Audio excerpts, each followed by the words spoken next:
Well, hey everyone, thank you for watching Dusty Duke. Um, got some thoughts to share with you today and got my coffee, so I'm good to go. And welcome back to just a raw, real conversation about starting a cleaning business. And I'm unscripted today, but I'm going to go over how to craft your sales when having sales conversations as a house cleaning business because the truth is, um, your passion, maybe you want to focus all your time on house cleaning, but there's going to be an element of sales that you're going to have. Not most of the time, but there are going to be some crucial conversations you have with potential clients, and knowing how to conduct those sales conversations is really important. And what I share today, I wish I would have known this when I first started out because I made a lot of blunders when I was, doing walkthroughs and pricing people quotes for their house cleaning. I didn't get a lot of business in the beginning until I started learning some of the techniques that I'm going to talk to you guys about today. Now, this video, real quick, is part of a 7 series video series that I'm doing based on the 7 business principles you need to have a successful house cleaning business. Now, I created another video that goes over all 7 of those principles. It kind of summarizes them if you want to go see what they are. One of those principles is crafting your sales. So that's what we're going to talk about today. And if you haven't already subscribed to my channel, please feel free to do that. It's my goal to create over 100 videos this year in 2025. They're going to add value to you and help you grow your house cleaning business. So with that, let's go ahead and jump in and talk about how do you craft your sales process, because the better you can become at having sales conversations with your cleaning prospects, the better clients you're going to get, the more bookings you're going to get, the more money you're going to get, and then in return, if you're getting better clients, you're going to be able to hire more people, make more money, and expand your business if you want to. So there's 5 things that I thought of when it comes to crafting your sales conversations, getting better at that. And the first one is this: number one, spend 80% of the time listening to your prospects. For some people, that's easier to do than others, but as entrepreneurs, I would say most entrepreneurs, not just house cleaning, companies, business owners, we take a lot of pride in what we do. We're really proud of the services we provide. And because of that, that's not wrong. Because of that, we tend to spend a lot of time talking about us. We spend a lot of time talking about the products we use to clean, the different routines we use, the checklists, the testimonials, the years and experience that we've had. We might talk a lot about why our cleaning business is the best and why the client should choose us. Well, when you talk about yourself a lot to your clients, when you're trying to do a walkthrough, when you're trying to book a cleaning, your client is going to feel like you don't care about them. You only care about yourself. They're going to feel like you don't really care about their needs. They're going to feel like you're a cocky person who's self absorbed and only cares about pushing your business on them. And it can kind of come off, if all you're doing is talking about how great your cleaning business is, you're going to come off as this pushy, almost manipulative person who will say anything to get this person to buy your house cleaning services. So, what you want to do is you want to spend at least 80% of your time listening to the client. In other words, let them do most of the talking, okay? Let them talk about their needs. The best way to do this, and I guess this would be number 2 in crafting your sales, is number 2 is asking good questions. Asking good questions. One of the things that I would do as I started crafting my sales conversations is I would come up with a list of questions to ask ahead of time to my prospects. So I'd arrive at their house and I would say something to the effect of, have you ever had house cleaning before? Have you ever paid someone to do your house cleaning for you? And they'd either say yes, but they were too expensive, or they'd say yes, but they weren't doing a good job, or they'd say, no, this is our first time, or no, we're kind of nervous and we're not even sure if we want to hire a house cleaner. We're just kind of testing the waters. So I would come up with like a first layer of questions to ask them, and then from there, I might ask even more expanding questions. So if they already had a house cleaning service before me, I might say, "Oh, you guys had a house cleaning service before me. What was it about them that you found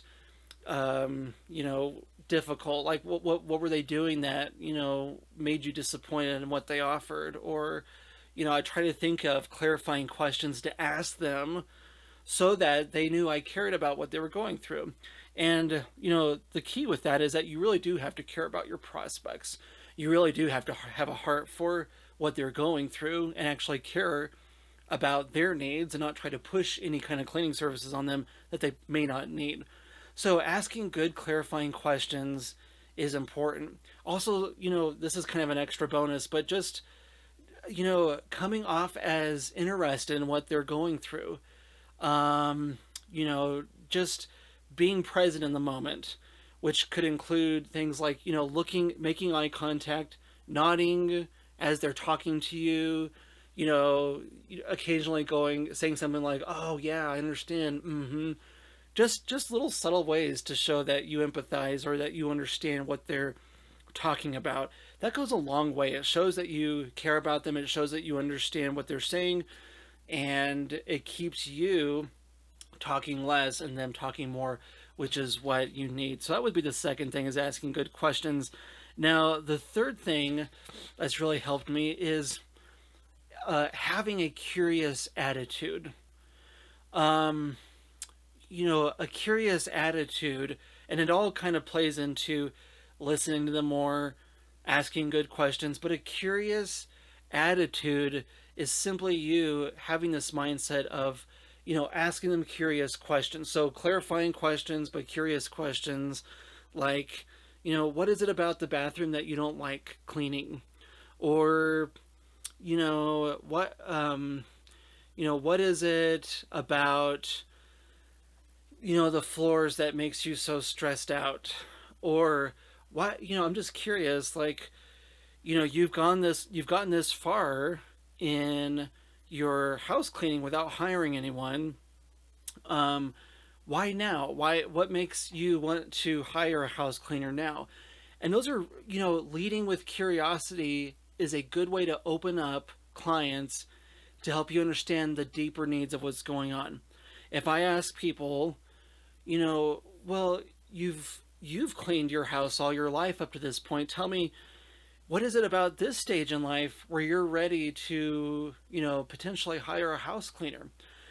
They'll open up with all kinds of reasons. I'll have someone say, I just got into a point where the kids are older, they've got more school programs, I'm working full time, and I just don't have as much time, and it's causing me stress. I don't have as much time to spend with the kids. I spend all my time on the weekends cleaning, right? And then when you ask curious questions and you get answers to kind of the root reason why they're looking for a house cleaner, that gives you a chance to empathize even further and say, man, if I were working full time and had two teenagers that had soccer practice and school programs, I'd feel tired too, man. And again, when you lead with curiosity, it allows them to open up. They do most of the talking, and it shows that you genuinely care about what they're going through and that you care and you listen to them. So lead with a curious attitude. Don't be cocky. Don't come off as, the big, huge expert that, they don't know how to clean. They don't know what they're talking about. You have all the answers as the cleaning expert, and you're going to set them straight. Just come into that conversation humble and with a curious attitude. Now, another really practical step, this would be number 4 for having a good sales conversation, is I like to present at least 3 different options to my prospect. And I always do it at the walkthrough. A lot of cleaning business owners, they get nervous. They don't want to ask for the sale. They don't want to talk about money. So what they do is they'll say, well, I'll tell you what, I'll go back to my office, I'll write you up a quote, and then I'll email it to you. Okay, that's the easy route to take, but you want to learn to have these conversations with people right there at the walkthrough. Okay, and it takes practice. And I might make another video talking about how to have better walkthroughs with your clients. But one of the things I found is that if you present three different pricing options to your client, you tend to get more bookings. So let me give you an example. If so, we might do a walk through the house. The client's going to show me all the rooms they want cleaned and the type of cleanings and stuff. In the back of my head, as we're doing that walkthrough, and I might even have a clipboard with me, and I'm taking notes as we go into each room, I might be observing some extra things that need to be done as well. I might be observing that the windows haven't been cleaned in years and they need a cleaning. So I'm just making notes of maybe some extras that need to be done. I'm making notes of what the client's asking to be done. And the other thing that I like to do is sometimes there's surfaces and areas that really don't need to be cleaned. There's a lot of clients have guest rooms and they want those guest rooms cleaned every single week along with their other cleanings. But if no one's using that room, then the most you might do is just vacuum it. So I'll make some notes. If they're saying, hey, we want this guest room completely cleaned as well, I might make a note and say, okay, this is how much it's going to be to have the whole room cleaned, but I know I can save this client some money if we just do a vacuuming and maybe dust the furniture once a month or something. So I'm making those mental notes, I'm writing them down on my clipboard through the walkthrough, and then when we get to the kitchen table and I'm actually going to give them a quote, I try to come up with 3 different pricing points, okay? And what I'll do is I'll start with the most expensive proposal. Okay, this is usually a deep cleaning type of checklist. I'll say this is the checklist we're going to do if you want everything clean top to bottom, deep cleaning. Now, a lot of house cleaners will just tell their clients we need to do a deep cleaning no matter what. That's kind of their protocol. You can decide whether you want to make your clients start with a deep cleaning and then move them to more of a maintenance cleaning later on. But I like to just give them the option. So I'll say, okay, this is how much it's going to cost. I got a few options. This is how much a deep cleaning is going to cost. It's going to, cost $300. And at that point, they might think, whoa, that's way out of my budget. I don't know if I can afford that or not. That's kind of pricey. And then I'll go down to the lowest option. Okay, so I actually don't start. I start with the most expensive, and then I go all the way down to the lowest option. You can do this however you want to. By the way, this is just the way that it seems to work for me. And I'll say, now, if you want, we can do a very minimal cleaning. Okay, maybe they don't have a lot of foot traffic. Maybe they've got a big house but only a couple of kids and no pets. So I'll give them kind of a minimal cleaning routine, and I'll say, look, we really don't need the whole guest room cleaned. I can do a quick vacuum in there. We really, the guest bathroom, I know you guys use the toilet in there a lot, but not the tub. So I can just do the toilet and sink area and floors, but exclude the tub, and then I'll save you some money. So I give them a minimal routine, and usually the cost is way, way less. And then I'll throw in the third option, which is a little bit more, it's the in-between option. And I'll say, okay, this is going to be a good cleaning. It's not a deep cleaning. We're not cleaning everything. But these are the areas that you said you wanted cleaned. And, this is how much it's going to cost. Depending on where you're at, if you need that extra deep cleaning, we can go with the higher amount. If you need something more affordable, we can look at the lowest cost list and tweak that if we need to. And that, just presenting those options to the client in that way has allowed me to book so many jobs, because it creates the space for clients to have further conversation with you and say, okay, what if you took off this? What if you took off that?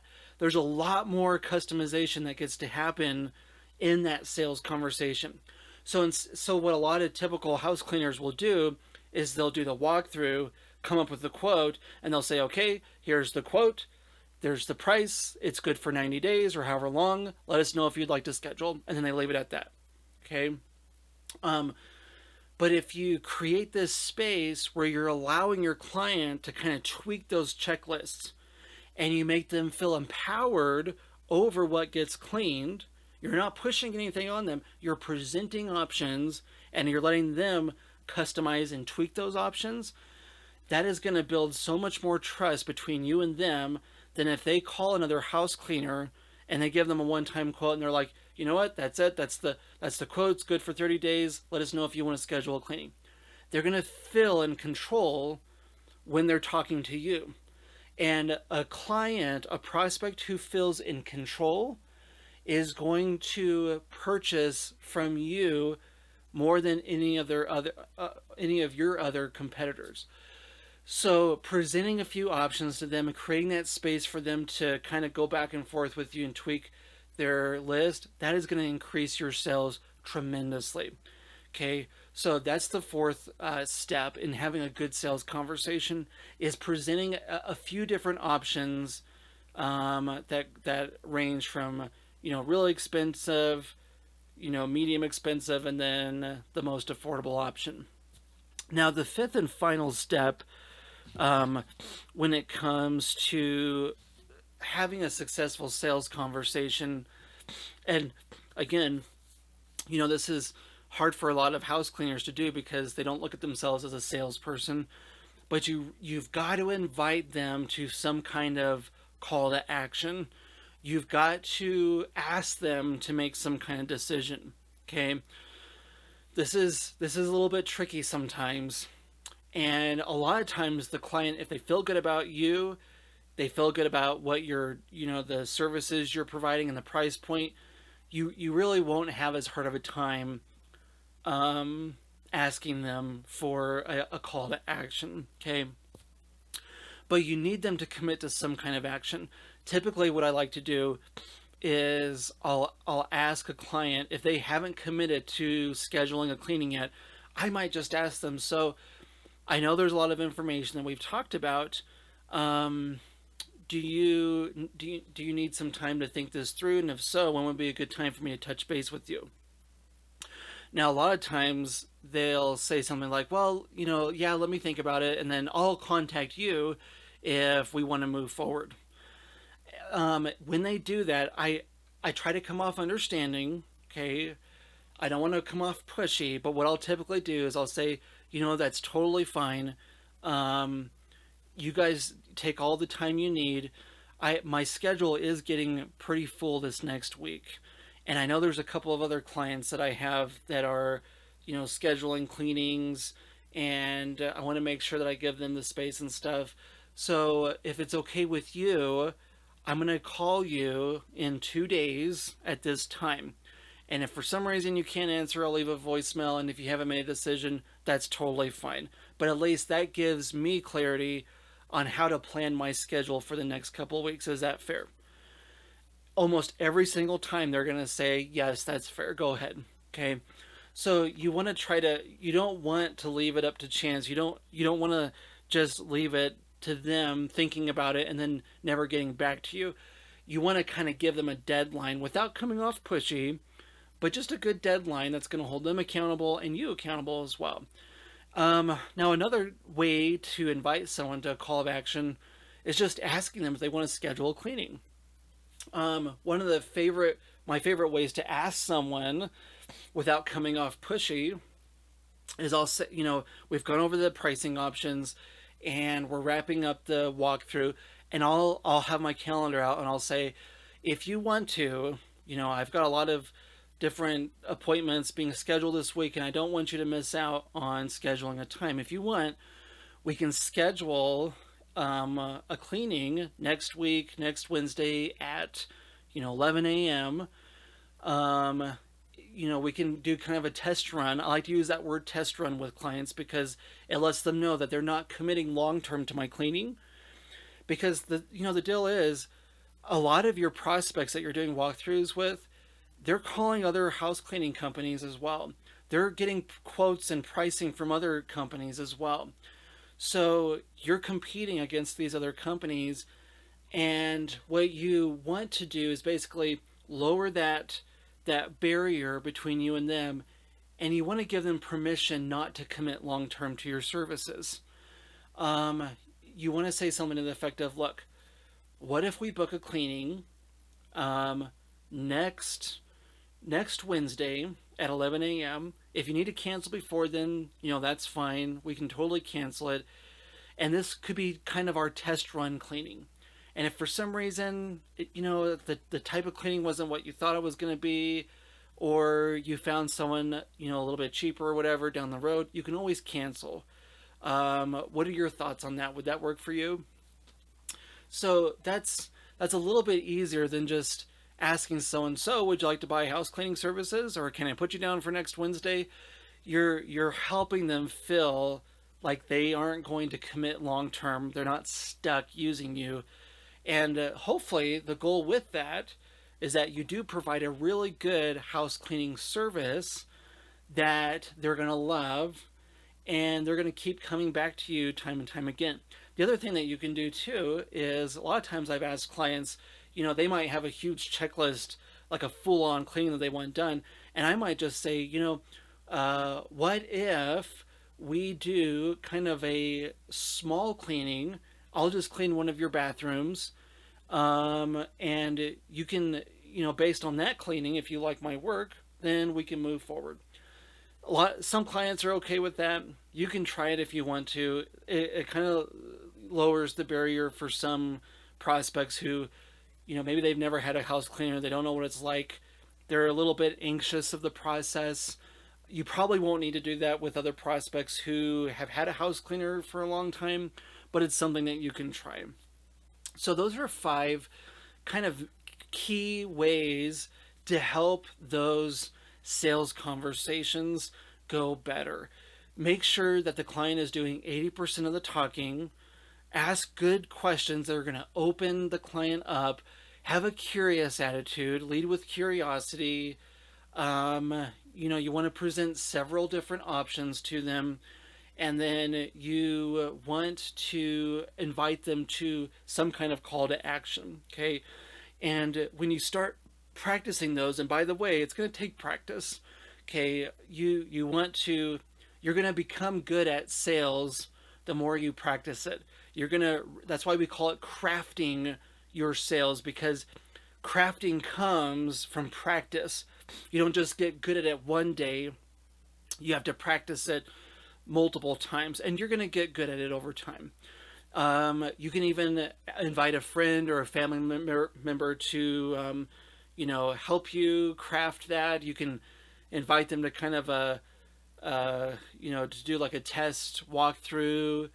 Email them, say, hey, I'm trying to get better at my sales in my house cleaning business. Can you do kind of a mock-up walkthrough with me so I can get through these questions with you? And that'll help you get closer to becoming better at your sales. And again, guys, I know as house cleaners, we don't look at ourselves as salespeople. We want to be a professional house cleaner. That's what we love doing.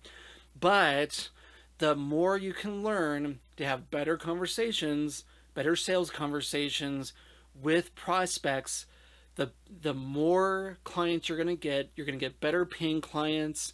You're going to fill up your schedule with cleanings. You're going to make more money, and you might even potentially be able to hire other cleaners so that you can continue to expand your business. So that's kind of what it looks like to craft your sales for a house cleaning business. If you have any questions, let me know in the comments section, and I'll make some more videos to kind of address those. And if you haven't subscribed to my channel yet, go ahead and do that. We've got tons more videos on the way. Thank you for watching today, and I hope you guys have a great week.